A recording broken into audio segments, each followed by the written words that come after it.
The reality is that emotional abuse, narcissistic abuse, affects your subconscious. And if we don't kind of bring those things into our conscious awareness, they will continue to run the show.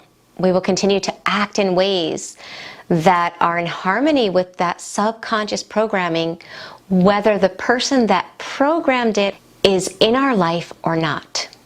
And who wants that? I know in my coaching, a lot of people tell me that they feel like they lost so many years being in those dynamics with an emotional abuser, an emotional manipulator.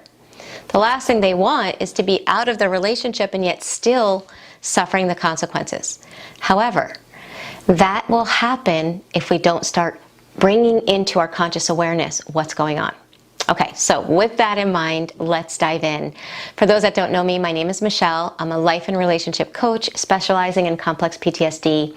I'm also the founder of the Thriver School of Transformation, which is a monthly membership where we meet live weekly on Zoom and we talk about all of this together. So if that's something that you feel you could benefit from, make sure you check out the link. I'll leave it here as well as in the description below. So one way that our suppressed trauma, it's my dog. One way that our suppressed trauma or our suppressed emotions can affect our relationships now is through triggers.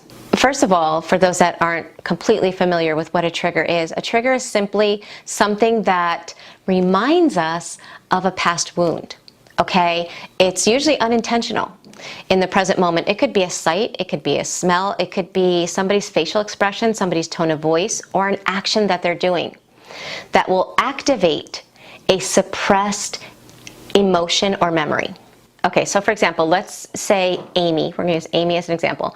Let's say Amy had a narcissistic parent that anytime she tried to express her perspective or explain something that happened, the narcissistic parent never believed her. And let's say Amy went through some really hard stuff and she's trying to get help, but that parent, again, doesn't believe her. So the pain of not being believed causes Amy, if this is done at a young age, Amy can't take the pain of the emotional abandonment when she's needing that emotional support.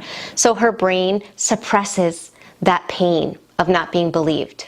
It suppresses that completely, right?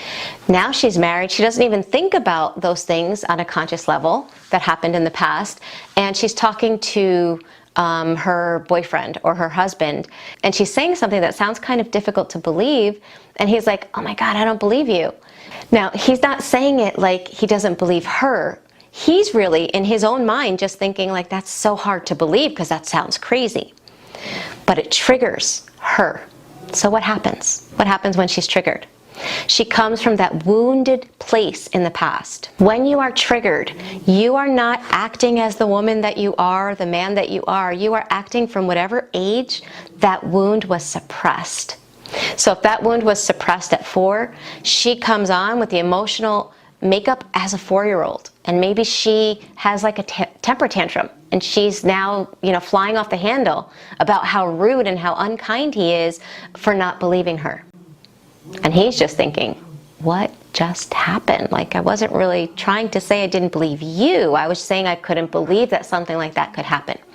But in that moment, she can't hear that logic. And she is just so overwhelmed with emotional dysregulation. That's just one small example. But I'm hoping that you see that if your triggers aren't resolved, if those suppressed emotions do not get taken care of, then they will show up in your relationships, not because you consciously want them to, but because your subconscious, because it's suppressed, your subconscious is living life as if it's still there. The danger is still there, and so it's always looking and evaluating anything that's similar to that original suppressed wound, and it will turn on at things that are even just imagined or perceived dangers. It's not a real danger. What your husband or boyfriend did at that moment wasn't a real danger. But because it was similar to the suppressed emotion, your subconscious acts as if it's a real danger. Your sympathetic nervous system gets kicked on, your fight or flight, and you're going to feel that emotional dysregulation. If you don't understand this and you don't know how to work through your triggers and you don't know how to heal those core wounds, it's going to wreak havoc on your relationships.